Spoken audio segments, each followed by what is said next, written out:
The conference room doors burst open. Garrett, wait. He did not wait. His polished shoes struck the marble floor in sharp, determined clicks as he strode down the hallway, his jaw tight, his hand gripping the leather portfolio like it was the only thing keeping him upright. Behind him, Harrison Finch's voice echoed off the glass walls, desperate and confused. You cannot just walk out of the biggest deal of your career. Garrett stopped, turned. His blue eyes were cold, his voice colder. Watch me. The screen behind him still glowed with those numbers. $900 million. The Sinclair Holdings logo. And beneath it, in elegant script, the name that had made his stomach drop like a stone into ice water. Owner and CEO, Avery Sinclair. His wife. No. His ex-wife. Almost ex-wife. The divorce papers were already drafted. He had signed them last night, right after Brooke kissed him in his downtown apartment, her perfume sweet and new, her laughter light and uncomplicated. Everything Avery was not. Except now, standing in this hallway with his career crumbling around him, Garrett realized he had made a mistake. Not just a mistake. A catastrophic, life-destroying mistake. She owns it. His voice came out hoarse. Avery owns Sinclair Holdings? Harrison's face was pale. You did not know? Garrett's silence was answer enough. She has owned it for 6 years, Garrett. 6 years. It is the most powerful private equity firm in the Southwest. How did you not? She never told me. Garrett's voice cracked, and he hated himself for it. She never said a word. Harrison stared at him like he was looking at a stranger. Or maybe you never asked. The words landed like a slap. Garrett turned away, his reflection staring back at him from the floor to ceiling windows. 38 years old. Handsome. Successful. And utterly, completely ruined. Because 3 months ago, he had told Avery he wanted a divorce. He told her she was too focused on work. Too distant. Too cold. He told her he had met someone who made him feel alive again. Someone who laughed at his jokes and did not spend every evening buried in contracts and spreadsheets. Avery had not cried. She had not begged. She had simply looked at him with those calm, unreadable brown eyes and said, "If that is what you want, Garrett, then I will not stop you." And he had left. Moved in with Brooke. Started imagining a different life.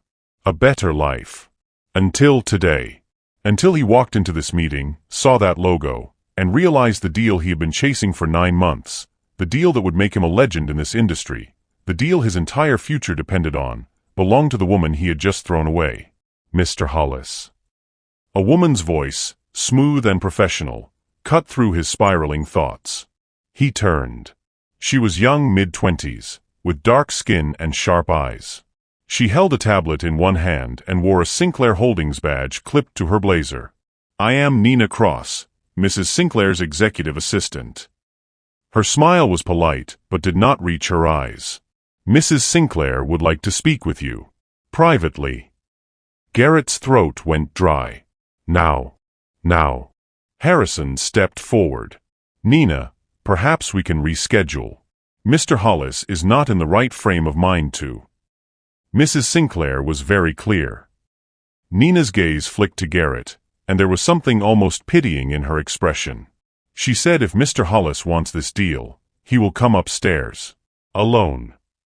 Garrett felt the floor tilt beneath him. He thought of Brooke, waiting for him at the apartment, probably planning what restaurant they would go to tonight. He thought of the divorce papers sitting unsigned on Avery's desk. He thought of the $900 million that could save his career or destroy it, depending on what happened in the next hour. "Where is she?" he asked quietly. Nina gestured toward the elevator. "Top floor. Executive suite." Garrett did not look back at Harrison. He just followed Nina into the elevator, his heart pounding so hard he could hear it in his ears. The doors closed. The floor numbers climbed. And Garrett Hollis realized, for the first time in his life, that he had no idea what he was about to face. The elevator opened onto a floor Garrett had never seen before. Everything was white and glass and cold, polished elegance. Floor-to-ceiling windows overlooked downtown Phoenix, the desert stretching out beyond the city like a golden ocean. The furniture was modern, expensive, untouchable. A receptionist sat behind a sleek desk, but she did not look up as Nina led Garrett past her, down a hallway lined with abstract art that probably cost more than his car. At the end of the hall was a door. Nina stopped. Knocked once. "Come in." That voice. Garrett's chest tightened. Nina opened the door and stepped aside. "Go ahead, Mr. Hollis." He stepped inside. And there she was. Avery Sinclair stood by the window, her back to him, her silhouette framed by the Arizona sun. She wore a charcoal gray suit, tailored perfectly, her dark hair pulled back in a low bun. She did not turn around. For a moment, neither of them spoke. Then, slowly, she turned. God, she was beautiful. Garrett had forgotten. Or maybe he had forced himself to forget. But standing here now, looking at her, he remembered everything. The way she used to smile at him over morning coffee. The way her hand fit perfectly in his. The way she used to look at him like he was the only person in the world who mattered. She did not look at him like that now. "Hello, Garrett." Her voice was calm. Controlled. Not warm, but not cold either. Just distant. "Avery." His voice cracked. He cleared his throat. "I did not know." "I know. You never told me. You never asked." There it was again. That same terrible truth Harrison had thrown at him in the hallway. Garrett took a step forward. "Why did you keep it from me?" Avery's lips curved into something that was not quite a smile. "I did not keep it from you, Garrett. I just stopped trying to make you care." The words hit him like a freight train. She moved to her desk, gesturing to the chair across from her. "Sit." He sat. Avery folded her hands on the desk, her gaze steady. "You came here today to pitch me a deal. A $900 million acquisition that would position your firm as one of the top players in the region. You have been working on this for 9 months. You have invested everything into it. Your time. Your reputation. Your future." Garrett nodded slowly. "And now you have just discovered that the only person who can approve that deal is the woman you are divorcing." He swallowed. "Avery, She held up a hand. "I am not interested in apologies, Garrett. I am interested in business." His heart sank. She leaned back in her chair, her expression unreadable. "So let me ask you a question. And I want you to be honest." Garrett nodded. Avery's eyes locked onto his. "Do you love her?" The question hung in the air like smoke. Garrett opened his mouth. Closed it. Opened it again. He did not know what to say. It is a simple question. Avery's voice was soft, but there was steel beneath it. "The woman you left me for. Brooke, is it? Do you love her?" Garrett's hands clenched in his lap. I thought I did. And now?" He looked away. "I do not know." Avery was silent for a long moment. Then she stood, walking back to the window. "I loved you, Garrett," she said quietly. "For 10 years, I loved you. I built my career in silence because every time I tried to share it with you, you changed the subject. Every time I wanted to celebrate a win, you were too tired or too busy or too distracted. So I stopped trying. I stopped expecting you to see me." Garrett felt something crack inside his chest. "And then you left." She turned to face him. "You said I was cold, distant, unfeeling. But the truth is, Garrett, I was just tired. Tired of being invisible to the man I loved." He stood, his legs shaking. "Avery, I am so sorry. I did not." "I know." Her voice was steady. "You did not see me. That is the problem." She walked back to her desk and picked up a file. "Here is what is going to happen. I am going to give you this deal." Garrett's heart leaped. "But," Avery continued, her eyes sharp, "you are going to earn it." He froze. "What do you mean?" Avery set the file down and leaned forward, her gaze piercing. You are going to spend the next 30 days working directly with me. You will be my partner on this acquisition. We will negotiate terms together, travel together, present together. And at the end of those 30 days, if you prove to me that you can see me, really see me, then I will sign. Garrett stared at her. And if I do not? Avery smiled, and it was the saddest thing he had ever seen. Then you lose everything. Before we continue, I need to ask you something. Have you ever made a choice you thought was right, only to realize too late that you destroyed the one thing that mattered most? Drop a comment below and let me know, because Garrett's about to learn that lesson the hard way. And hey, if you're not subscribed yet, what are you waiting for? You're already this deep into the story. Hit that subscribe button so you don't miss what happens next. Trust me, you'll regret it if you do. Garrett left the building in a daze.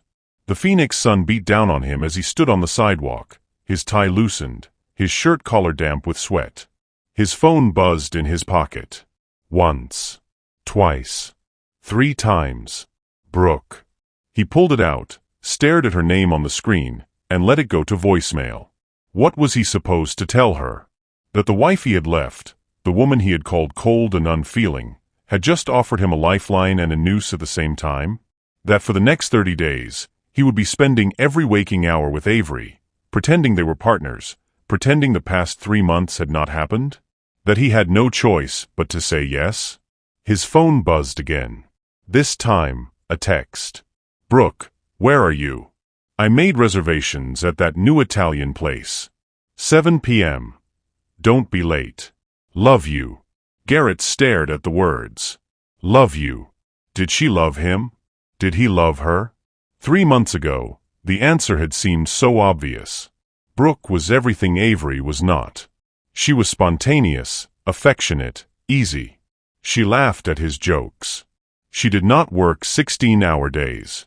She made him feel wanted. But now, standing outside Sinclair Holdings, Garrett could not stop thinking about the look in Avery's eyes when she said, I was just tired of being invisible to the man I loved. Had he really made her feel that way? He shoved his phone back in his pocket and started walking. He did not know where he was going. He just needed to move, to think, to figure out how everything had gone so wrong so fast. By the time he got back to his apartment, the sun was setting, painting the sky in shades of orange and red. Brooke was in the kitchen, humming to herself as she stirred something on the stove. She looked up when he walked in, her face lighting up. There you are. I was starting to worry. She crossed the room and kissed him, her lips soft and warm. How did the meeting go? Garrett set his briefcase down, his movements slow and mechanical. It went. Brooke frowned. That does not sound good. What happened? He looked at her. Really looked at her. She was 29, blonde, beautiful. She worked part-time at an art gallery and spent her afternoons at yoga classes. She had never asked him about his work. Never pushed him. Never demanded anything from him except his time and attention. And he had loved that about her. Hadn't he? The deal is still on, he said finally. But there is a complication. What kind of complication? Garrett loosened his tie, walked to the window. The company I am trying to acquire belongs to Avery. The wooden spoon clattered against the pot. What? She owns it. Has owned it for 6 years. I had no idea. Brooke stared at him, her eyes wide. Your wife owns a $900 million company. Ex-wife, Garrett corrected, though the words tasted wrong in his mouth. Almost ex-wife. Does she know? About us? Yes. Brooke set the spoon down, her hands shaking slightly. And she is still willing to do the deal? Garrett turned to face her. She is. But there is a condition. What condition? He hesitated. I have to work with her. Directly. For the next 30 days. The color drained from Brooke's face. You are joking. I wish I was. Garrett, no. She crossed the room, grabbed his arm. You cannot do that. You cannot spend a month with her. Not after everything. I do not have a choice, Brooke. If I do not do this, I lose the deal. If I lose the deal, I lose my career. So find another deal. There is no other deal. His voice came out sharper than he intended, and Brooke flinched. He softened, ran a hand through his hair. I am sorry. This is everything I have been working for. I cannot walk away now. Brooke's eyes filled with tears.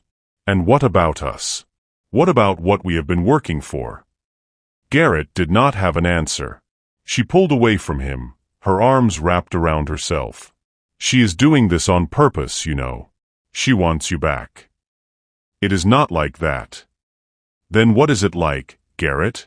Because from where I am standing, it looks like your ex-wife is using a $900 million deal to manipulate you into spending time with her.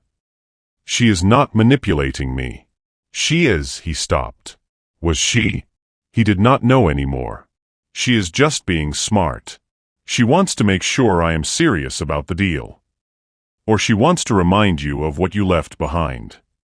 The words hung in the air between them. Brooke wiped her eyes, her voice breaking. Do you still love her? No. The answer came too quickly, too easily. No, of course not. Then prove it. She stepped closer, her hand on his chest. Do the deal. Spend your 30 days with her. But come home to me every night. Promise me, Garrett. Promise me you will not let her get inside your head. Garrett looked down at her, at the desperation in her eyes, and felt something heavy settle in his stomach. I promise, he said. But even as the words left his mouth, he wondered if he was lying. The next morning, Garrett arrived at Sinclair Holdings at 8 sharp. Nina was waiting for him in the lobby, tablet in hand, her expression unreadable. Good morning, Mr. Hollis. Mrs. Sinclair is expecting you. He followed her to the elevator, his palms sweating. He had barely slept last night. Every time he closed his eyes, he saw Avery standing by that window, her voice calm and measured as she told him he had made her feel invisible. The elevator doors opened on the top floor, and Nina led him down the same hallway as yesterday. But this time, instead of going to Avery's office, she stopped at a different door. This is your workspace for the next 30 days, Nina said, opening the door. Garrett stepped inside. It was a smaller office, but still elegant. A glass desk, a leather chair, a view of the city, and on the desk, a stack of files at least 2 feet high. Mrs. Sinclair wants you to review all of these before your meeting this afternoon, Nina said. She will be in at 10. Garrett stared at the files. All of them. All of them.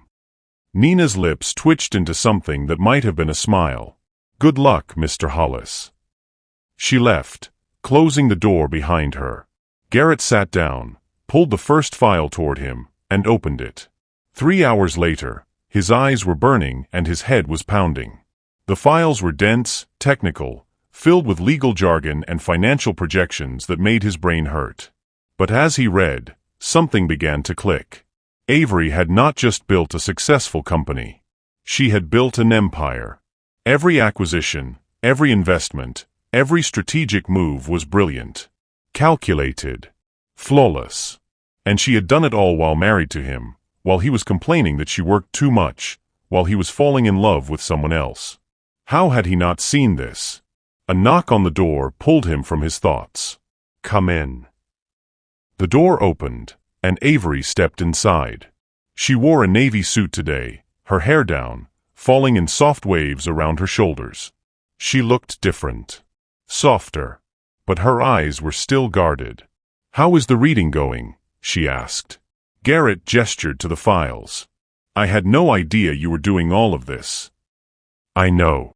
She crossed the room, leaned against the edge of his desk. That was the problem.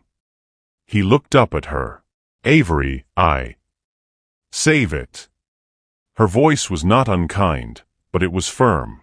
We are not here to talk about the past, Garrett. We are here to talk about the future. Specifically, the future of this deal. She pulled a file from the stack and opened it. This is the Redstone acquisition. $73 million in assets. Real estate, Mostly.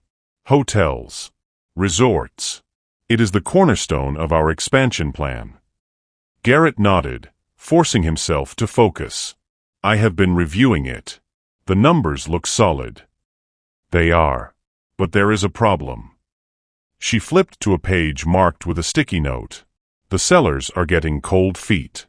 They think we are going to strip the assets and flip them for profit. They want assurances that we will preserve the properties, keep the staff, maintain the brand. And will we? Avery's eyes met his. That depends on you. Me. You are the face of this deal, Garrett. You are the one who has been courting them for 9 months. They trust you. Or at least they did. If you want this to work, you need to convince them that we are not the bad guys. Garrett leaned back in his chair. And how do I do that? Avery smiled. By believing it yourself. She straightened, walked to the window. We have a meeting with the Redstone family tomorrow. Phoenix. Their estate. It is going to be delicate. They are old money. Traditional. They do not like change. Sounds fun. It will not be. She turned to face him. But if you can win them over, we are halfway there. Garrett studied her. Why are you doing this, Avery? You could have killed this deal the moment you found out I was involved. You could have made me pay for what I did. But instead, you are giving me a chance. Why? Avery was silent for a long moment. Then she walked to the door, her hand on the handle. Because despite everything, Garrett, I still believe you are capable of being the man I thought you were. She left. And Garrett sat there, staring at the closed door, wondering if she was right. That night, Garrett came home to find Brooke sitting on the couch, a glass of wine in her hand, her eyes red. Hey. He set his briefcase down. You okay? She looked up at him. How was your day with her? It was fine. Professional. Professional. Brooke laughed, but there was no humor in it. Right. Garrett sat down next to her. Brooke, nothing happened. Yet. He sighed. What do you want me to say? I want you to say that this is just business. That you are doing what you have to do, and then you are coming back to me, and we are moving on with our lives. That is what I am saying. Then why do I not believe you? Garrett did not have an answer. Brooke set her glass down, stood up. I am going to bed. She walked away, and Garrett sat there in the dark, the weight of everything pressing down on him like a stone. He pulled out his phone, opened his messages, and stared at Avery's name. Then he typed, Garrett, thank you for giving me a chance. He hesitated, then hit send. 3 minutes later, his phone buzzed. Avery, do not thank me yet. You have not earned it. Garrett stared at the message. And for the first time in 3 months, he wondered if he ever could. The Redstone estate sat on the edge of Scottsdale like a monument to old Arizona money. Adobe walls, terracotta roofs, sprawling gardens filled with saguaro cacti and desert wildflowers. A fountain bubbled in the center of the circular driveway, and as Garrett stepped out of Avery's black sedan, he felt like he was entering a different world. Avery came around from the driver's side, her heels clicking against the stone pavement. She wore a cream-colored blazer and matching pants, her hair pulled back in that same low bun. She looked calm, composed, like she had done this 1,000 times before. Garrett tugged at his collar. His suit suddenly felt too tight. Relax, Avery said quietly as they approached the front door. They are just people.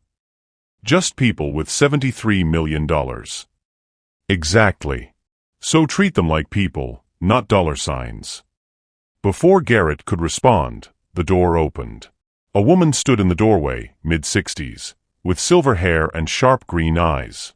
She wore a turquoise necklace that probably cost more than Garrett's car, and her smile was polite but measuring. Mrs. Sinclair, the woman said warmly. So lovely to see you again. Mrs. Redstone. Avery stepped forward, shaking her hand. Thank you for having us. This is my associate, Garrett Hollis. Mrs. Redstone's gaze shifted to Garrett, and he felt like he was being X-rayed. "Mr. Hollis, I have heard much about you." Garrett forced a smile. "All good things, I hope." "We shall see." Mrs. Redstone stepped aside.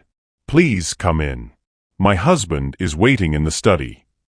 They followed her through a foyer lined with oil paintings and antique furniture. The house smelled like leather and cedar, and every surface gleamed with a kind of care that only unlimited money could buy. Mrs. Redstone led them down a hallway and into a wood-paneled study where a man sat behind a massive oak desk. He was older, 70 maybe, with a weathered face and the kind of presence that filled a room without effort. "Jonathan," Mrs. Redstone said, "our guests are here." Jonathan Redstone stood, extending a hand first to Avery, then to Garrett. His grip was firm, his eyes shrewd. "Mrs. Sinclair, Mr. Hollis, please sit." They sat. Jonathan settled back into his chair, folding his hands on the desk. "I will be frank with you both. My family has owned these properties for 3 generations. Hotels, resorts, land that has been in our name since before Arizona was a state. And now you want us to sell it all to you." Avery nodded. "We do. But not to dismantle it, Mr. Redstone. To grow it." "So you say." Jonathan's gaze flicked to Garrett. "But Mr. Hollis here has made us many promises over the past 9 months. Promises about preserving our legacy, about keeping our staff, about honoring the Redstone name. And yet, I have done my research on your firm, Mr. Hollis. You have a reputation for acquiring properties and flipping them within 2 years. So forgive me if I am skeptical." Garrett's throat went dry. He opened his mouth, but no words came out. Avery leaned forward slightly. "Mr. Redstone, may I be honest with you?" "Please." "You are right to be skeptical. Many firms in our industry do exactly what you described. They buy, they strip, they sell. But that is not what Sinclair Holdings does. We invest in legacy. We build for the long term. And yes, Mr. Hollis works for a firm with a different reputation. But he is working with me now. And I give you my word, if we do this deal, your properties will not only be preserved, they will thrive." Jonathan studied her. Then he looked at Garrett. "And you, Mr. Hollis? Do you give me your word as well?" Garrett felt the weight of the room pressing down on him. Avery's eyes were on him. Mrs. Redstone's eyes were on him. And Jonathan Redstone was waiting. He thought about Brooke, sitting at home, wondering if he was choosing his career over her. He thought about the $900 million. He thought about everything he stood to lose. And then he thought about what Avery had said yesterday. "By believing it yourself." He cleared his throat. "Mr. Redstone, I am not going to lie to you. My firm does have a reputation for short-term gains.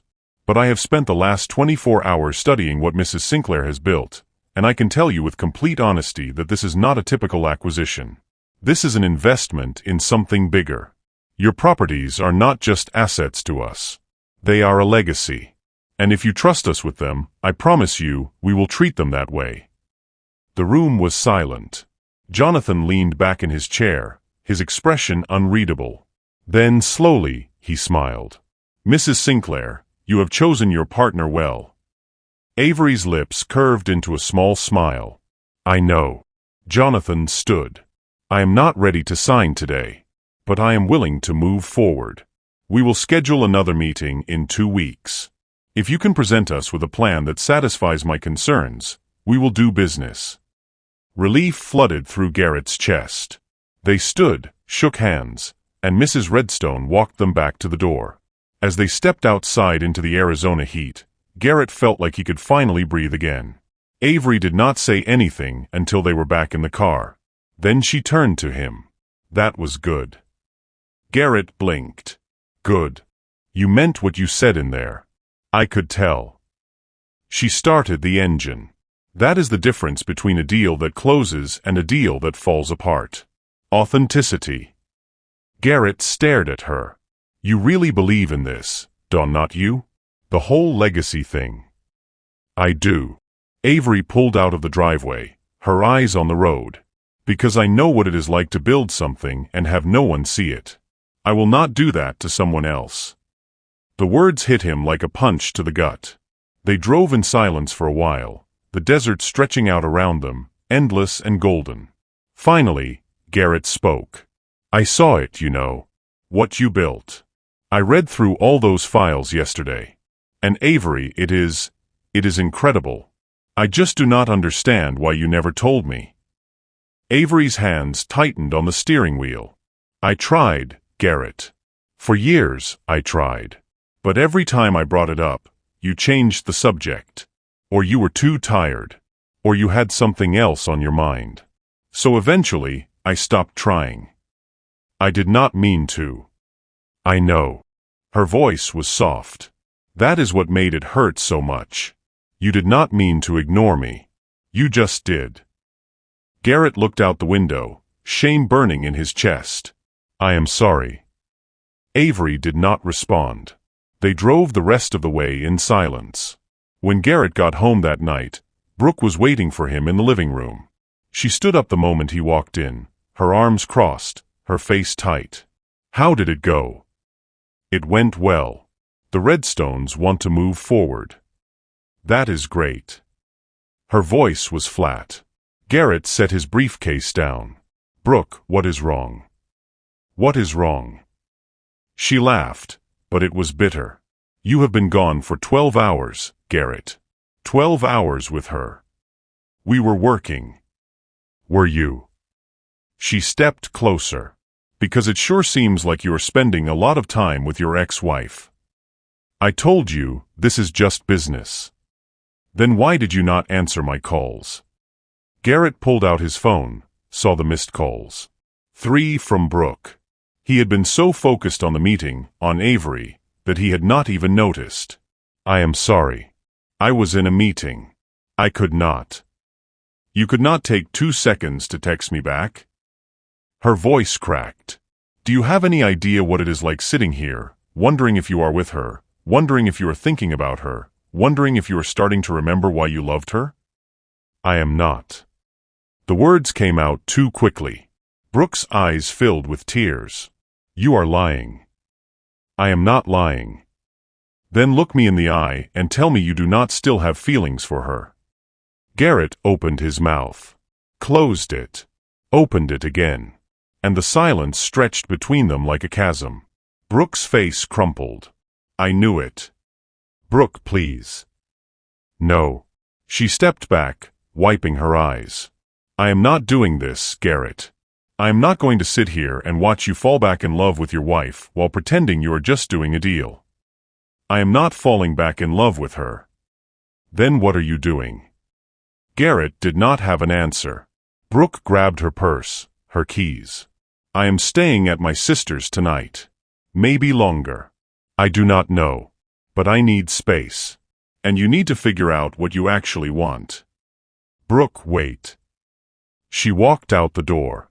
And Garrett stood there, alone in the empty apartment, the weight of his choices crushing him from all sides. The next 2 weeks were a blur. Garrett and Avery worked together every day. They reviewed contracts. They negotiated terms. They traveled to site visits, touring the Redstone properties, walking through grand hotel lobbies and desert resorts that looked like something out of a dream. And with every passing day, Garrett felt the distance between them shrinking. It started small. A shared glance during a tense negotiation. A quiet laugh over coffee when something went wrong. The way Avery would catch his eye across a conference table, and he would know exactly what she was thinking without her saying a word. It was familiar, comfortable, terrifying. Because the more time he spent with her, the more he remembered. He remembered the way she used to look at him in the morning, sleepy and soft. He remembered the way she used to curl up next to him on the couch, her head on his shoulder, reading contracts while he watched football. He remembered the way she used to whisper his name in the dark. And he remembered the way he had thrown it all away. One evening, after a particularly long day, they sat in her office, the city lights glittering below them. Avery was reviewing a contract, her brow furrowed in concentration, and Garrett found himself just watching her. "What?" she asked without looking up. "Nothing." You are staring. I am just thinking. About. He hesitated. About how wrong I was. Avery set the contract down, her gaze finally meeting his. About what? About you. About us. About everything. She was silent for a long moment. Then she stood, walked to the window. Do you want to know why I agreed to this, Garrett? Why I did not just kill your deal and move on? Yes. She turned to face him. Because I wanted to know if the man I loved was still in there somewhere. If the person I spent 10 years with was real, or if I had just imagined him. And his voice was barely a whisper.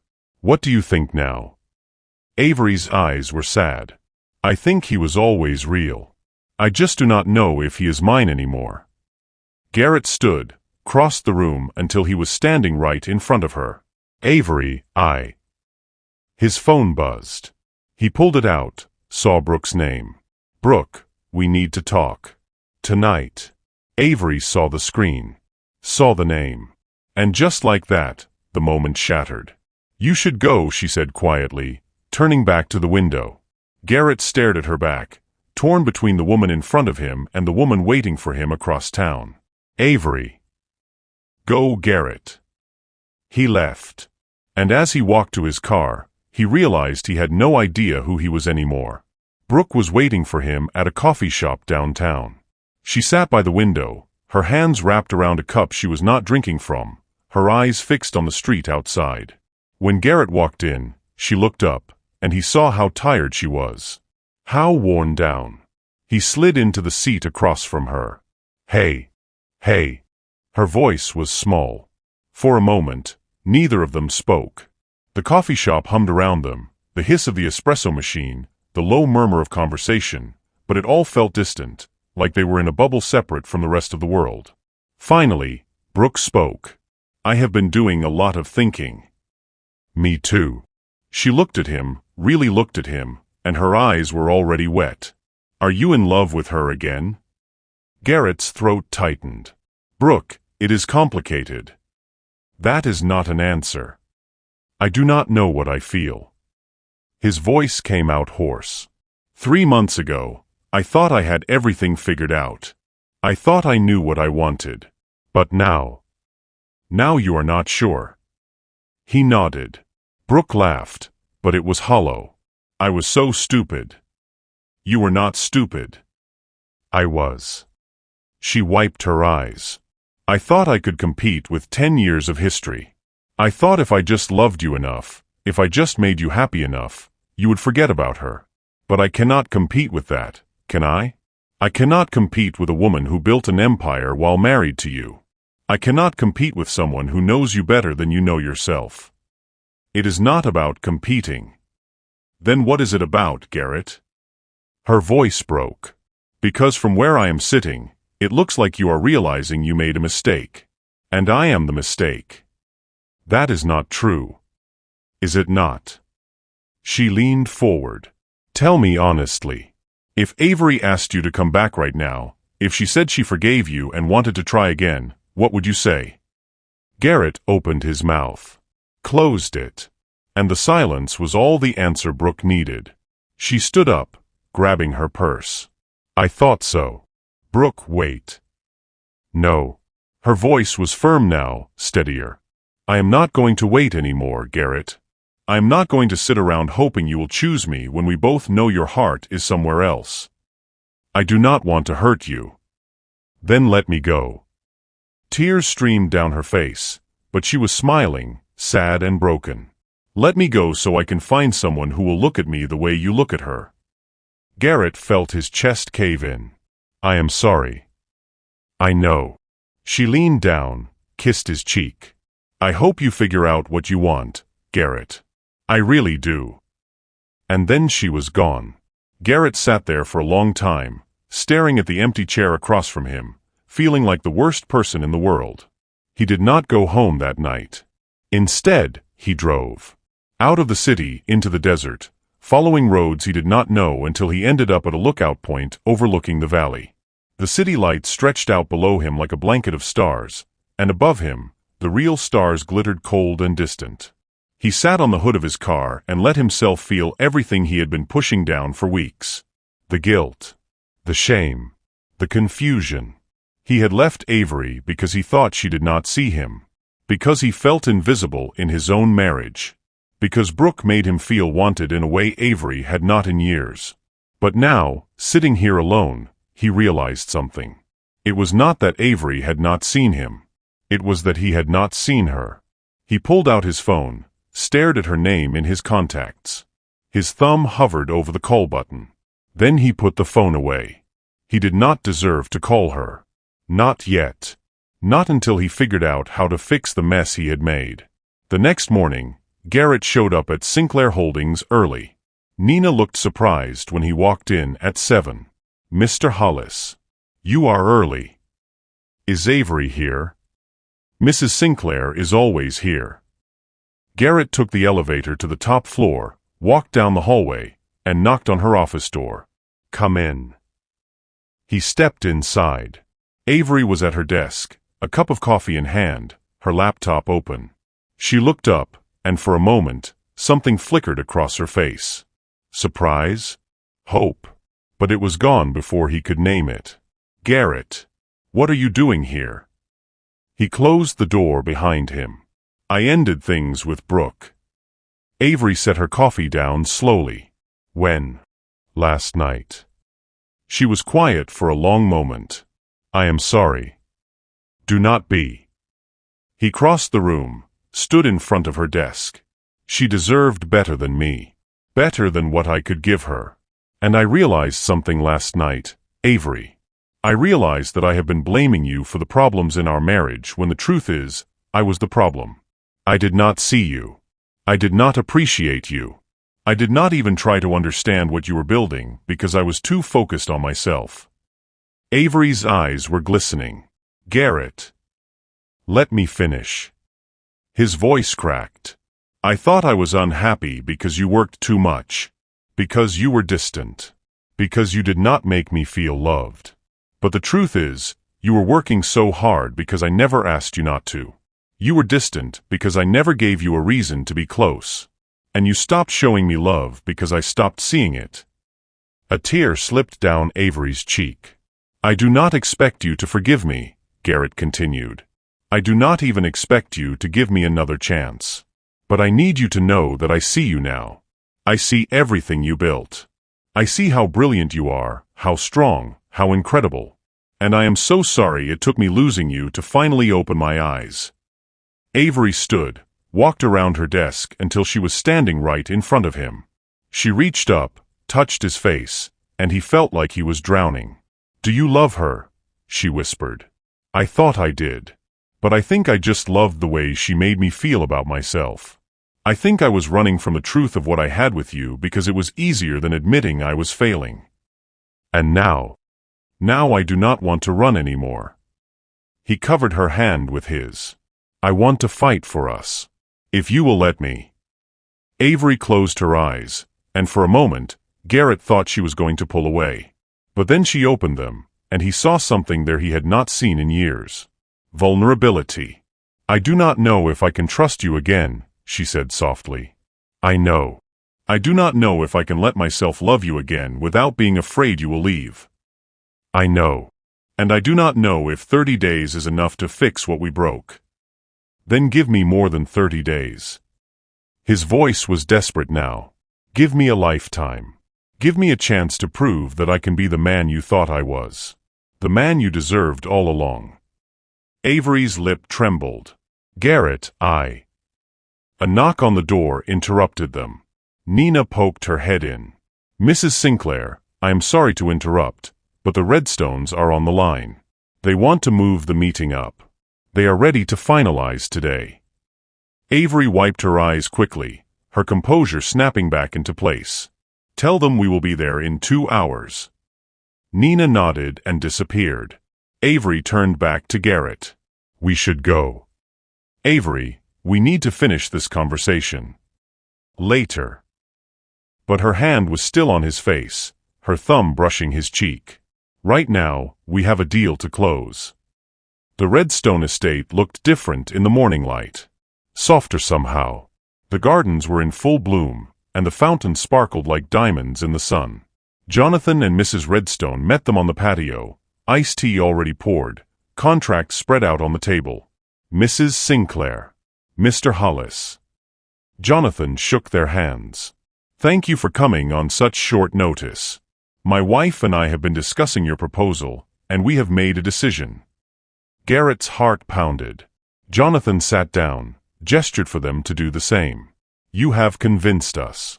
Not just with your numbers, though those are impressive, but with your integrity, with your vision.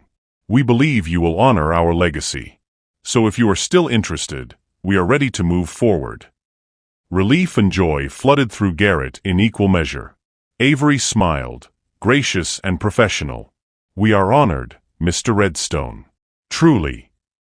They spent the next hour going through the contract, signing documents, shaking hands. And when it was done, when the deal was finally closed, Jonathan stood and raised his glass. To new beginnings, he said. To new beginnings, they echoed. As they walked back to the car, Garrett felt lighter than he had in months. The deal was done. The $900 million was secured. His career was saved. But none of that mattered as much as the woman walking beside him. We did it, he said quietly. Avery smiled. We did. I could not have done it without you. I know. She stopped, turned to face him. But that is what partnerships are, Garrett. Two people who see each other, who support each other, who fight for each other even when it is hard. He stepped closer. Is that what we are? Partners? I do not know. Her voice was soft. But maybe we could be. If you are willing to do the work. I am. He took her hand. I will do whatever it takes, Avery. I will go to therapy. I will learn to communicate better.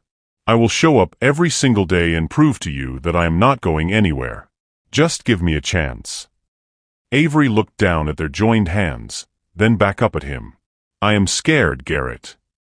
Me too. What if we try again and it does not work? What if we just end up hurting each other more? Then at least we will know we tried. At least we will not spend the rest of our lives wondering what if. She was quiet for a long moment. Then, slowly, she squeezed his hand. Okay. Okay. Okay. She smiled, tentative and fragile. Let us try. But slowly. One day at a time. Garrett felt tears prick his eyes. One day at a time. He pulled her into his arms, and she let him, her head against his chest, her arms wrapped around him. And for the first time in 3 months, Garrett felt like he was home. The first week was awkward. Garrett moved out of the apartment he had shared with Brooke and into a hotel downtown. He told Avery he needed space to figure things out, and she did not argue. They met for coffee twice that week. Just coffee. Nothing more. The first time, they talked about work.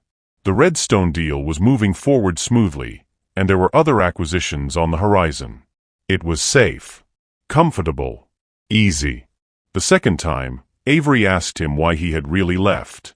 They were sitting in a quiet corner of a cafe, the afternoon sun filtering through the windows, and Garrett felt like he was standing on the edge of a cliff. I felt invisible, he said finally. Like I did not matter to you anymore. Avery stirred her coffee slowly. And I felt the same way. I know that now. Do you? She looked up at him. Because I need you to understand something, Garrett. I did not stop loving you. I just stopped believing you loved me back. The words hit him like a sledgehammer. Every time I tried to share something with you, you were somewhere else, she continued. Physically, you were there. But mentally, emotionally, you were miles away. And after a while, I stopped trying because it hurt too much to keep reaching for someone who was not reaching back. Garrett swallowed hard. I did not realize I was doing that. I know. Her voice was soft. That is what made it so painful. You did not mean to hurt me. You just did. How do I fix it? You show up. She met his eyes. You be present. You ask questions. You listen when I answer. You make me feel like what I am saying matters to you. It does matter. Then prove it. So he did. Over the next 2 weeks, Garrett showed up. He showed up at Sinclair Holdings every morning, not because he had to, but because he wanted to. He asked Avery about her day, about her projects, about the things that excited her and the things that kept her up at night. And he listened. Really listened. He learned that she had started Sinclair Holdings 6 years ago with money she had inherited from her grandmother. That she had built it from the ground up, taking risks that terrified her, making decisions that kept her awake at 3 in the morning wondering if she had made a mistake. He learned that her favorite part of the job was not the deals or the money, but the people. The families she helped, the legacies she preserved, the lives she changed. He learned that she still drank her coffee black, still hummed when she was deep in thought, still twisted her wedding ring when she was nervous. The wedding ring she had never taken off. One evening, they were working late in her office when Garrett noticed her doing it. Twisting the thin gold band around her finger, her eyes on the contract in front of her, her brow furrowed. You still wear it, he said quietly. Avery looked up, then down at her hand. I know. Why? She was silent for a long moment. Because taking it off felt like giving up. And I was not ready to give up. Even after I left. Even then. She met his eyes. I kept hoping you would wake up one day and realize what you were throwing away. I kept hoping you would come back. I am here now. I know. She smiled sadly. I just do not know if it is too late. Garrett stood, crossed the room, and knelt in front of her chair. He took her hand, the one with the ring, and held it gently. It is not too late, he said. Not if you do not want it to be. Avery's eyes filled with tears. I am so scared, Garrett. I know. So am I. What if you change your mind again? What if you wake up one day and decide I am still not enough? You were always enough, Avery. I was just too blind to see it. He pressed his forehead against her hand. I know I do not deserve another chance. I know I broke your trust. But if you let me, I will spend the rest of my life proving to you that I am not that man anymore. A tear slipped down her cheek. How do I know you mean it? Because I am not running anymore. I am right here on my knees, asking you to let me love you the way I should have from the beginning. Avery pulled her hand away, and Garrett's heart sank. But then she stood, pulled him to his feet, and kissed him. It was soft and tentative and tasted like tears and hope. And when she pulled back, she was smiling through her tears. One day at a time, she whispered. One day at a time, he echoed. They did not tell anyone at first. It was too fragile, too new. They were still figuring out what they were, what they could be. So they kept it quiet. They went to dinner a few times, took walks through the city at night, talked for hours about everything and nothing. Garrett started seeing a therapist. He told Avery about it one evening over dinner, and she reached across the table and squeezed his hand. I am proud of you, she said. It is harder than I thought it would be. The best things usually are. He smiled. When did you get so wise? I have always been wise. You just were not paying attention. He laughed, and it felt good. Easy. Like old times, but better. One night, 3 weeks after they had started trying again, Garrett asked her if she wanted to come to his hotel room for a drink. Avery raised an eyebrow. A drink. Just a drink. I promise. She smiled. Okay.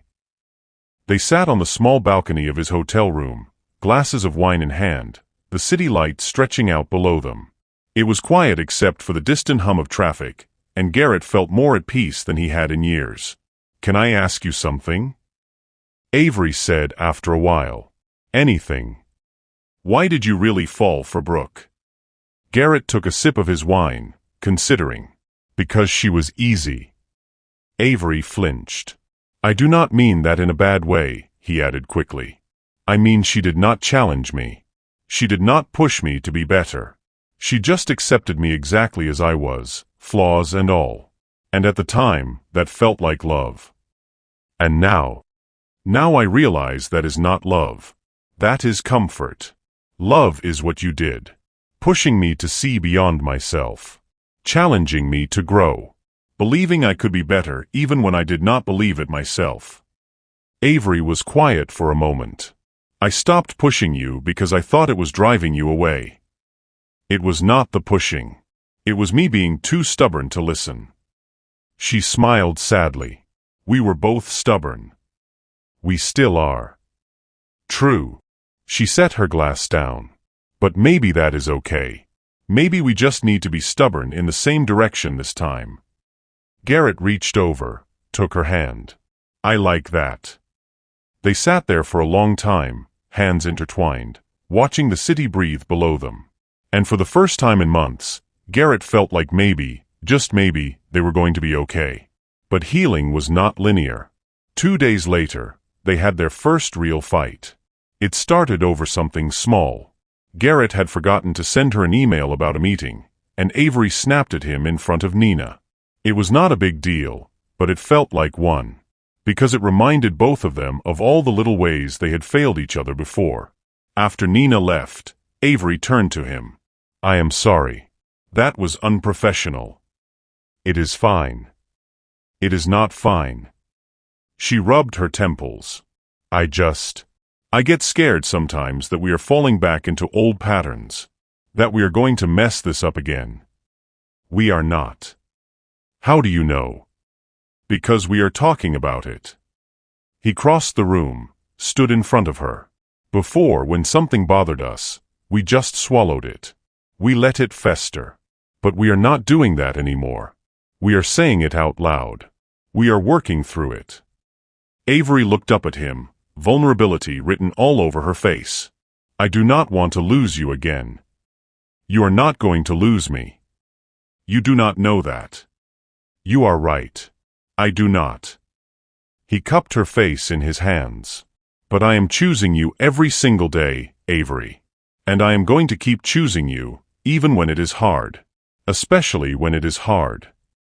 She closed her eyes, leaned into his touch. I am choosing you too.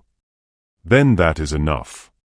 He kissed her forehead, and she wrapped her arms around him, holding on like he was the only solid thing in a storm. That weekend, Garrett took Avery to the desert. Not for work. Not for anything official. Just because. They drove out past the city limits, past the suburbs, into the wide open nothing where the saguaros stood like sentinels and the sky stretched forever. They hiked to a ridge overlooking the valley, and when they reached the top, Avery stopped and stared. It is beautiful, she breathed. It is. She turned to him. Why did you bring me here? Garrett took her hand. Because I wanted to show you something. What? That there is more to life than boardrooms and deals and $900 million. That there is beauty and space and stillness. And I wanted to share it with you. Avery's eyes filled with tears. You are really trying, are not you? I told you I would. She kissed him then, soft and slow, and Garrett felt like he was falling and flying at the same time. When they pulled apart, she rested her forehead against his. I think I am falling in love with you again. His heart stuttered. You think? She smiled.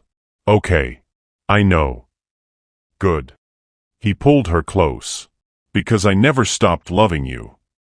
They stood there on that ridge, wrapped in each other, the desert wind whipping around them, and Garrett knew with absolute certainty that he was exactly where he was supposed to be. 1 month turned into 2. Garrett moved out of the hotel and into a small apartment closer to Sinclair Holdings. It was temporary, he told Avery. Just until they figured things out. But the truth was, he was terrified of pushing too hard, too fast. He did not want to assume anything. He did not want to take her for granted ever again. So he took it slow. They had dinner together most nights. Sometimes at restaurants, sometimes at his apartment, sometimes at the house they used to share, the one Avery still lived in. They talked about everything. Their childhoods. Their dreams. Their fears. The things they had never said when they were married because they were too busy or too scared or too proud. And slowly, piece by piece, they rebuilt what they had broken. One evening, Garrett showed up at the house with flowers. Avery opened the door, saw the bouquet, and laughed. "What is this for? Does there have to be a reason?" "Usually, yes." He stepped inside, handed her the flowers. "I just wanted to remind you that I see you, that I appreciate you, that I am grateful for every single day you give me." Avery's eyes softened. "You are really good at this now. I have a good teacher." She kissed him, long and deep, and when she pulled back, there was something different in her eyes. Something certain. "Stay tonight," she whispered. Garrett's breath caught. "Are you sure?" "I am sure." So he stayed. And for the first time in months, they were together. Not just physically, but emotionally. Completely. Two people who had lost each other and found their way back, bruised and battered but still standing. Still fighting. Still loving. The morning light filtered through the curtains of their bedroom, soft and golden, and Garrett woke to the feeling of Avery's hand resting on his chest. For a moment, he just laid there, eyes closed, afraid that if he moved, the moment would shatter and he would wake up alone in his hotel room, realizing it had all been a dream. But then Avery shifted beside him, her fingers tracing lazy circles on his skin, and he knew it was real. He opened his eyes. She was already awake, propped up on one elbow, watching him with a small smile. "Hi," she whispered. "Hi." His voice was rough with sleep. "How long have you been awake?" "A while." "Just watching me sleep? That is creepy." She laughed softly. "I was making sure you were real." Garrett rolled onto his side, facing her. "I am real. I promise." "Good." She leaned in, kissed him gently. "Because I do not think I could survive losing you again." "You are not going to lose me." "You keep saying that." "Because it is true." He tucked a strand of hair behind her ear. "I am not going anywhere, Avery. This is where I belong. With you." Her eyes glistened, but she was smiling. "I love you." The words hit him like a wave, warm and overwhelming. He had heard her say them 1,000 times before, back when they were married, but they had become routine. Background noise. Something said out of habit rather than feeling. This was different. This was a choice. "I love you too," he said, and he meant it with every fiber of his being. They stayed in bed for another hour, talking and laughing and just being together. And when they finally got up, Garrett made breakfast while Avery showered, and it felt so normal, so right, that he almost cried. Over pancakes and coffee, Avery looked at him across the table. "So what happens now?" "What do you mean?" "With us. With this." She gestured between them. "Are we dating? Are we trying to fix our marriage? Are we starting over?" Garrett set his fork down. "What do you want?" "I asked you first." He smiled. "I want to come home." Avery's breath hitched. "Home." "Here. With you. If you will have me." He reached across the table, took her hand. "I do not want to live in some temporary apartment, pretending we are just dating. I want to wake up next to you every morning. I want to fall asleep with you every night. I want to rebuild our life together, not separately." "Garrett." "I know it is fast. I know we are still figuring things out. But I also know that I do not want to waste another second living apart from you when we could be living together." Avery was quiet for a long moment, her thumb rubbing across his knuckles. What about the divorce papers? Garrett had almost forgotten about them. They were still sitting and signed on Avery's desk in her office downtown, collecting dust. "Tear them up," he said. "Burn them. I do not care. I just know I do not want to sign them." A tear slipped down Avery's cheek, but she was smiling. "You are sure?" "I have never been more sure of anything in my life." She stood, walked around the table, and climbed into his lap. "Then come home." Garrett wrapped his arms around her, buried his face in her neck. Thank you. For what? For not giving up on me. For giving me another chance. For loving me even when I did not deserve it. You always deserved it, Garrett. You just needed to believe it yourself. Moving back in was easier than Garrett expected. Most of his things were still there. Avery had packed up some of his clothes and personal items when he first left, but she had not thrown anything away. It was all in boxes in the garage waiting. Like she had known he would come back. They spent the weekend unpacking together, and with every shirt he hung in the closet, every book he placed back on the shelf, Garrett felt like he was putting the pieces of his life back together. On Sunday evening, they sat on the couch, exhausted but happy, a bottle of wine between them. "This feels right," Avery said softly, her head on his shoulder. "It does. I missed this. Just being together. No pressure. No expectations. Just us." Garrett kissed the top of her head. "We are going to have to work at this, you know. It is not going to be perfect. I know. We are going to fight. We are going to mess up. We are going to have days where we drive each other crazy. I know." She looked up at him. "But we are going to do it together. And that makes all the difference." Over the next few weeks, they settled into a new rhythm. Garrett still went to therapy every Tuesday. Avery started going too, first alone, then together with him. It was hard. There were sessions where they cried, sessions where they fought, sessions where they sat in silence because the wounds were too raw to touch. But they kept showing up. They learned how to communicate better. How to express their needs without blaming. How to listen without defending. How to apologize without making excuses. They learned each other all over again. Garrett learned that Avery liked to work late because it was the only time the office was quiet enough for her to think. So he started bringing her dinner on those nights, sitting with her while she worked, just being present. Avery learned that Garrett felt most loved through physical touch. So she made an effort to hold his hand more, to kiss him goodbye in the morning, to curl up next to him on the couch at night. They learned how to be partners again. One evening, about 3 months after Garrett moved back in, they were making dinner together when Avery's phone rang. She glanced at the screen, frowned. "It is Jonathan Redstone." Garrett looked up from chopping vegetables. "Answer it." Avery put the phone on speaker. "Hello, Mr. Redstone." "Mrs. Sinclair. I hope I am not interrupting." "Not at all. What can I do for you?" "I wanted to let you know that the acquisition is complete. Everything has been finalized. And I have to say, working with you and Mr. Hollis has been one of the best business experiences of my life." Avery smiled. "That means a great deal, Mr. Redstone. Thank you. I also wanted to tell you something else." Jonathan paused. "When you first came to us, I was skeptical. Not of your business plan, but of your partnership. I could tell there was tension between you two. History. And I was not sure it would work." Garrett and Avery exchanged glances. "But over these past few months," Jonathan continued, "I have watched you two work together. And what I have seen is not just two professionals collaborating on a deal.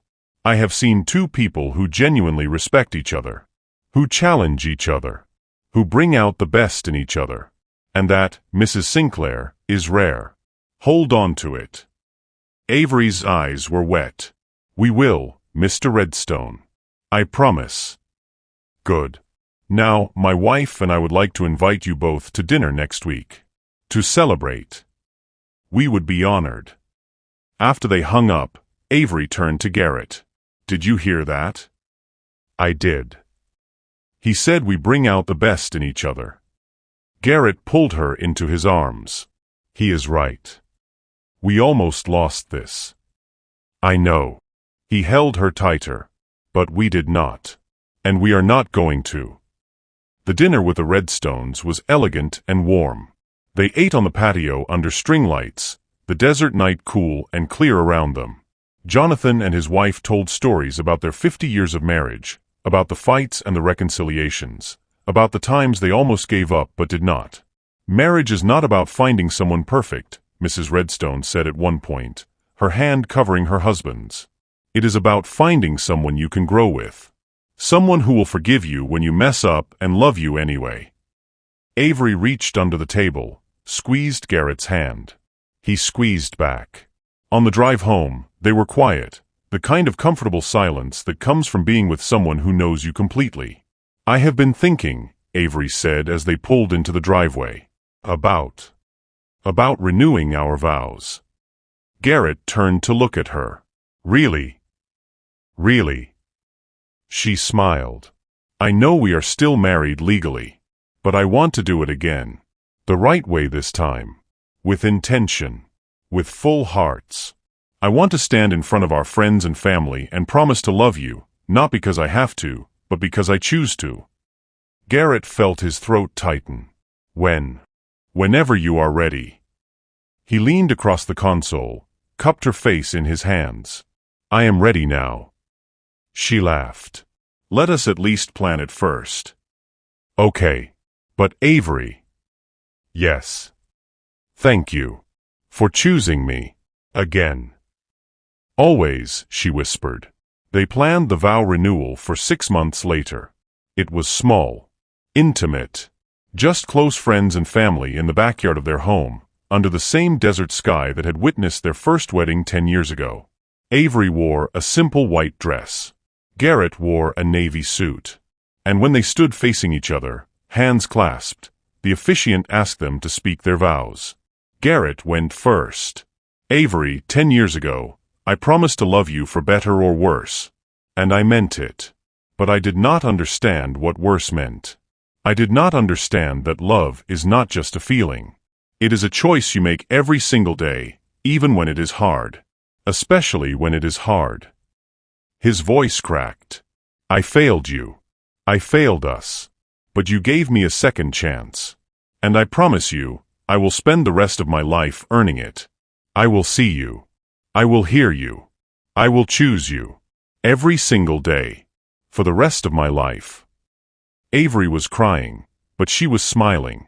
"Garrett, when we first got married, I thought love was about finding someone who completed me. But I have learned that it is not about completion. It is about growing together. And we had to break before we could grow. We had to lose each other to find ourselves. And now, standing here, I am choosing you not because I need you, but because I want you. Because you make me better. Because you see me. And I promise to keep choosing you, through every season, through every storm, through every moment of doubt. I am yours. Completely." The officiant pronounced them husband and wife again, and Garrett kissed her like it was the first time. Their friends and family cheered.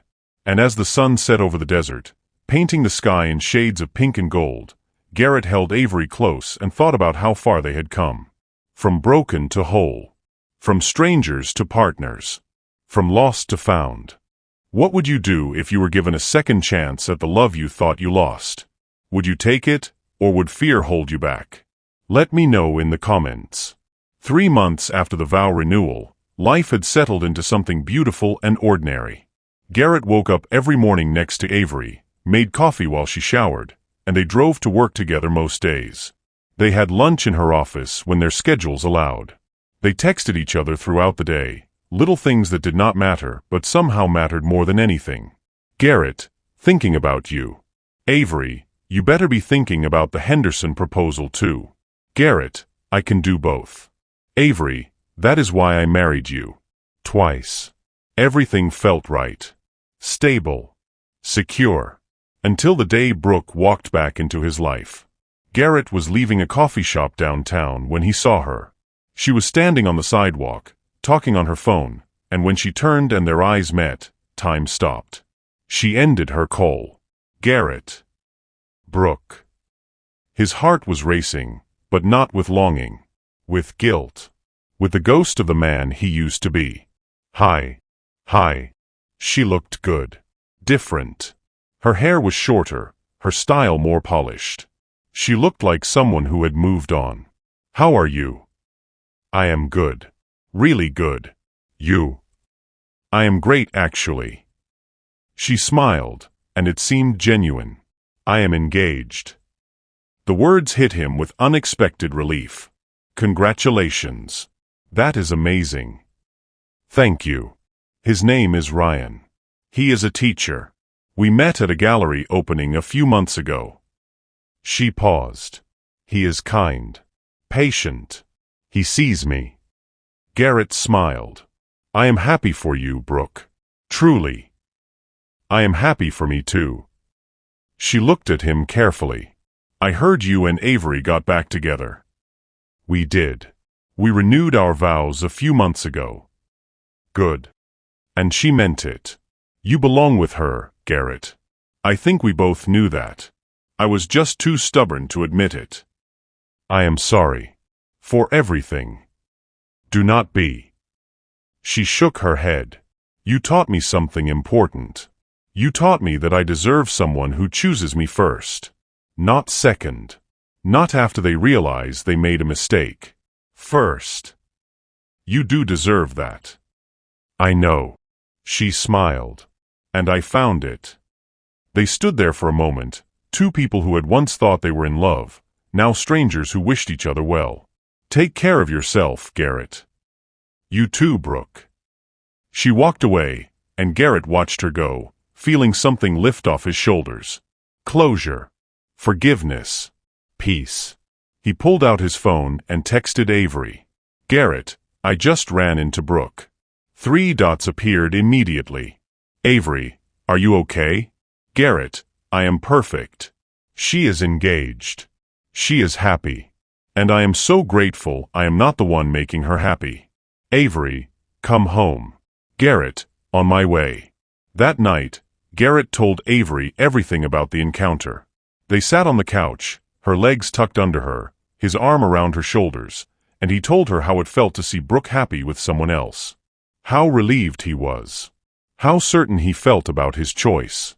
I do not regret choosing you, he said. Not for a single second.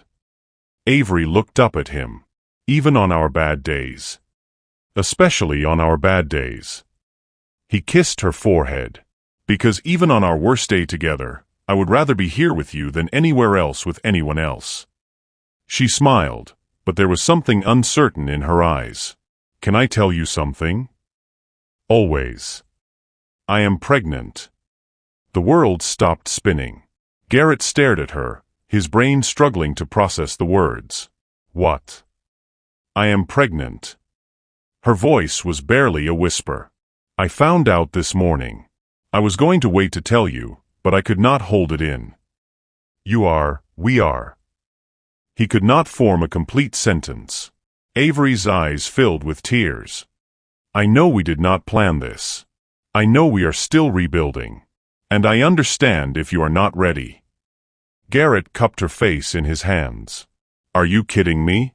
Avery, this is the best news I have ever heard in my entire life. Really? Really? He kissed her, deep and long. We are having a baby. She laughed through her tears. We are having a baby. Garrett pulled her into his lap, held her close, and felt his entire world shift. Everything he had been chasing, the deals, the money, the success, none of it mattered compared to this. To her. To the life they were building together. I love you, he whispered into her hair. I love you too. They sat there for a long time, wrapped in each other, the future stretching out before them bright and full of promise. The pregnancy was not easy. Avery was sick for the first 3 months, and Garrett learned how to make ginger tea and hold her hair back and rub her feet at 2 in the morning. He rearranged his schedule so he could be home more. He turned down deals that would require too much travel. He made her the priority. And for the first time in their marriage, Avery let him. She let him take care of her. She let him see her vulnerable. She let him in completely. One evening, when she was 5 months along, they were lying in bed, Garrett's hand on her growing belly, when she said, I am scared. Of what? Of being a mom. Of messing it up. Of not being enough. Garrett propped himself up on one elbow, looked down at her. You are going to be an incredible mom. How do you know? Because you are an incredible everything else. You are brilliant and strong and compassionate. And our kid is going to be so lucky to have you. And you, she added softly. And me. He smiled. We are going to mess up. We are going to have no idea what we are doing. But we are going to do it together. And that is what matters. Avery reached up, touched his face. When did you get so wise? I have always been wise. You just were not paying attention. She laughed, and Garrett leaned down and kissed her belly. Hey, kid. Your mom and I are a little terrified of you, but we already love you more than anything. So take it easy on us, okay? Avery ran her fingers through his hair, and in that moment, everything felt perfect. But perfection never lasts. 2 weeks later, Avery collapsed at work. Garrett was in a meeting when Nina called him. Her voice panicked. Mr. Hollis, you need to get to the hospital. Now. His blood turned to ice. What happened? Mrs. Sinclair collapsed. The ambulance just took her. St. Joseph's. Garrett did not remember leaving the building. He did not remember the drive. He just remembered running through the hospital doors, demanding to know where she was, following a nurse down endless white hallways until he reached the emergency room. Avery was on a bed, hooked up to monitors, her face pale. A doctor was standing beside her, talking quietly, and when Garrett burst in, Avery turned her head. Garrett. He was at her side in an instant, taking her hand. What happened? Are you okay? Is the baby okay? The doctor stepped forward. Mr. Hollis, I am Dr. Patel. Your wife is stable. The baby is stable. But we need to run some tests. Her blood pressure is dangerously high, and we are concerned about preeclampsia. Garrett felt like the floor was tilting. What does that mean? It means we need to monitor her closely. If it worsens, we may need to deliver the baby early. How early? She is 23 weeks. We would prefer to wait until at least 34 weeks, but we will do what is safest for both mother and baby. Garrett looked at Avery, saw the fear in her eyes, and something inside him broke. I am not leaving, he said firmly. I am staying right here. Dr. Patel nodded. We are going to admit her for observation. You can stay with her. Over the next 48 hours, Garrett did not leave Avery's side. He slept in the chair next to her bed. He held her hand through every test, every examination. He talked to the doctors, asked questions, demanded answers. And when Avery cried because she was scared they were going to lose the baby, he held her and whispered promises he prayed he could keep. We are not going to lose this baby, he said fiercely. You are strong. This baby is strong. And we are going to get through this together.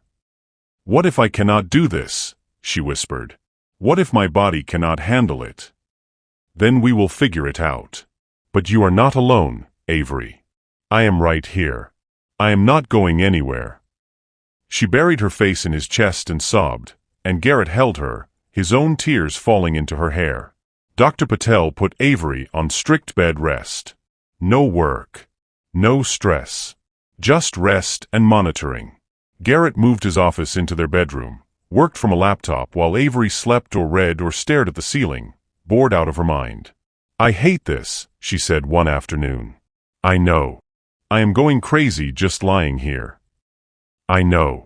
Garrett set his laptop aside, climbed onto the bed next to her. But it is temporary. Just a few more weeks. 11 weeks, Garrett. 11 more weeks of this. Then we will do 11 more weeks. Together. Avery sighed, rested her head on his shoulder. I do not know what I would do without you. You will never have to find out. The weeks crawled by. Avery's blood pressure stayed high but stable. The baby kept growing, kept moving, kept fighting. And Garrett kept showing up. He read to Avery at night. He brought her meals.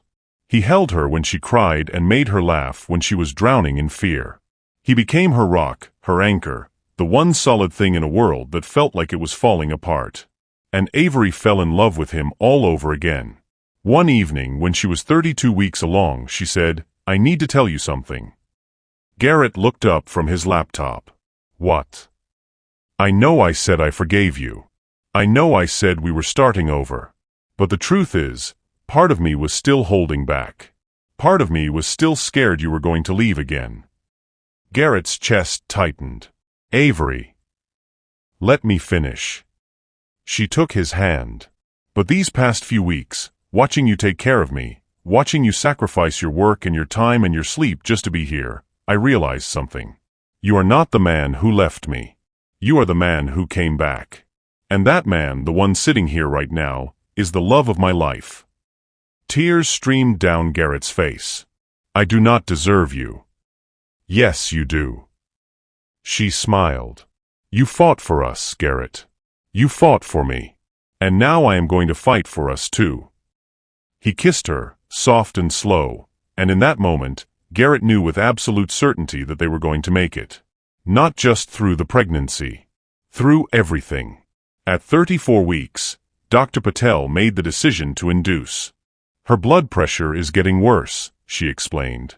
The baby is big enough now. We need to deliver.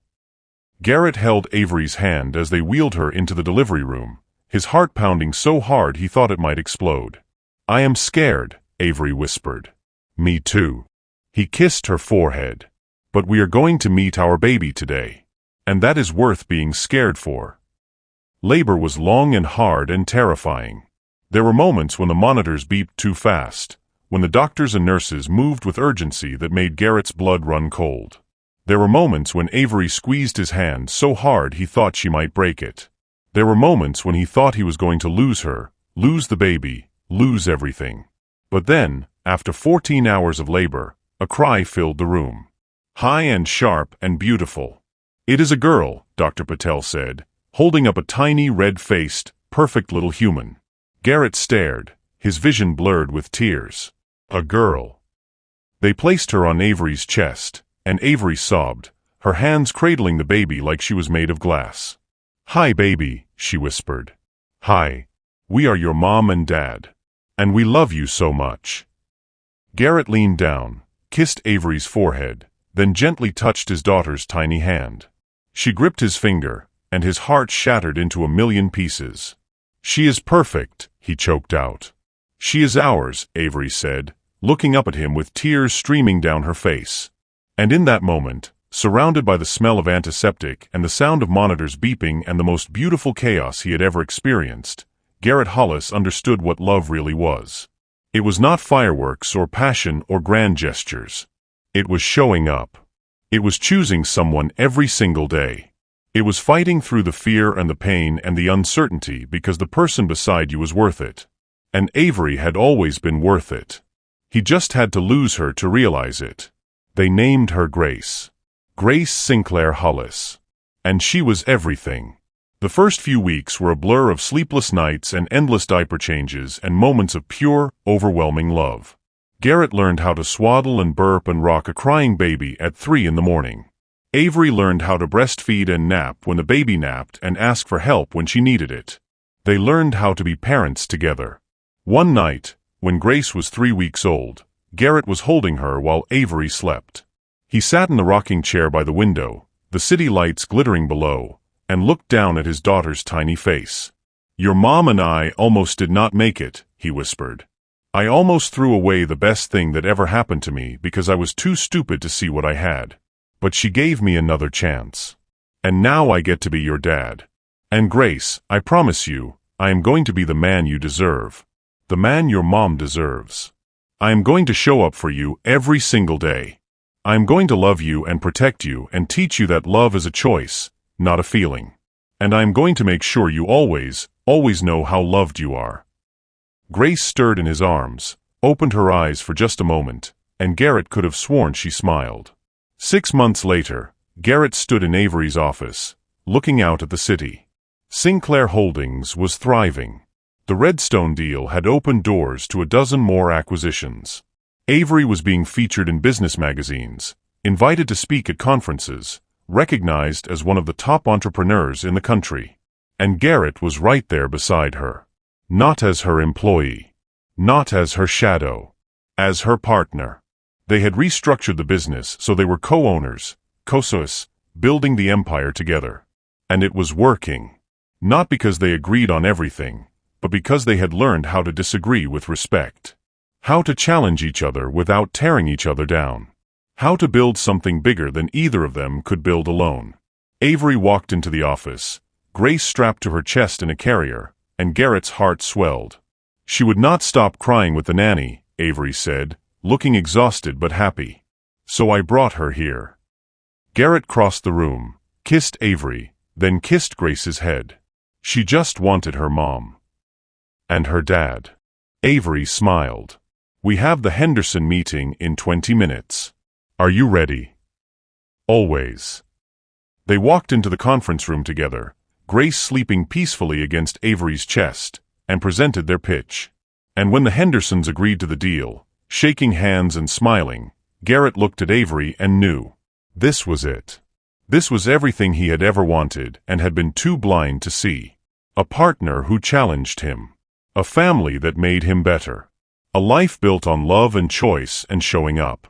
That night, after they put Grace to bed, Garrett and Avery sat on the back patio, a bottle of wine between them, the stars bright and endless above. Can I ask you something? Avery said. Anything. Do you ever regret it? Leaving, I mean. Do you ever wish you had just stayed and fought for us from the beginning instead of walking away? Garrett was quiet for a long moment. Honestly? No. Avery looked surprised. No. No. He turned to face her. Because if I had not left, I would not have learned what it means to truly choose someone. I would have stayed out of obligation or routine or fear. But leaving forced me to confront who I was and who I wanted to be. And when I came back, it was not because I had to. It was because I wanted to. And that makes all the difference. Avery's eyes filled with tears. I am glad you came back. Me too. He pulled her close. And I am never leaving again. Promise. I promise. They sat there under the stars, wrapped in each other, and Garrett thought about the man he used to be. The man who walked away from the best thing in his life because he thought something better was out there. He had been so wrong. There was nothing better than this. Nothing better than the woman beside him, the daughter sleeping inside, the life they had built from the ashes of their mistakes. And as Avery rested her head on his shoulder, Garrett closed his eyes and whispered a prayer of gratitude to whoever was listening. Thank you for second chances. Thank you for grace. Thank you for teaching me that love is not about finding the right person. It is about being the right person. And with Avery, he finally was. So here is my question for you. Have you ever been given a second chance? Did you take it, or did you let it slip away? And if you could go back and choose differently, would you? Drop your story in the comments below because I read every single one. And if this story touched you, if it reminded you that it is never too late to fight for the people you love, do me a favor. Hit that like button. Share this with someone who needs to hear it. And subscribe so you do not miss the next story. Because at the end of the day, we are all just trying to figure out how to love better. And maybe, just maybe, stories like this can show us the way. Until next time, choose love. Every single day.